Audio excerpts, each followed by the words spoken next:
Telesom Company.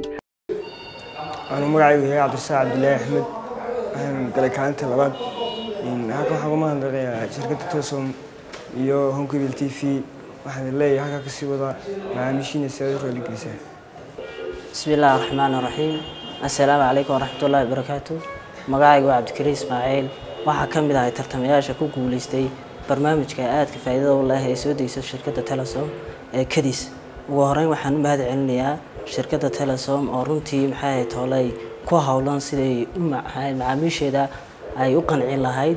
mar labaad waxaan mahad celinayaa telefishinka caalamiga ah ee Home Cable TV kaas oo ku helay runtii inuu soo gudbiyo muuqaal iyo waqti cayiman.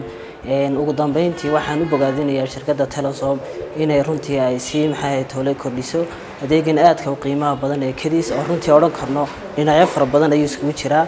dhinacana ka eegno ay noqon doonto aqoon oo aqoontaasina isugu jirto saddex mid ama dhaqan ama diin ama maadi.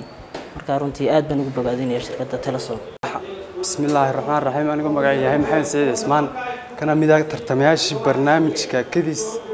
barnaamijka Kadis ee xalay kana galay kaalinta saddexaad. waxaan halkan uga mahadnaqayaa shirkadda caalamiga Telesom Company iyo telefishinka Home Cable TV. بسم الله magacaygu waa Cabdikhaalq Mustafa Abdullaahi waxaan aad iyo aad ugu mahad celinayaa Ilaahay kaasoo igu guuleeyay in barnaamijka Kadis ka galo kaalinta koobaad. waxaan kaloo mahad celinayaa shirkadda Telesom taasoo macaamiisheeda ugu talagashay inay barnaamijka Kadis kaga faa'iideystaan bisha Ramadaan kaasoo ka kooban barnaamijkeena qaybo badan, qayb diineed, qayb aqooneed iyo qaybo kale oo dhaqanka kamid ah.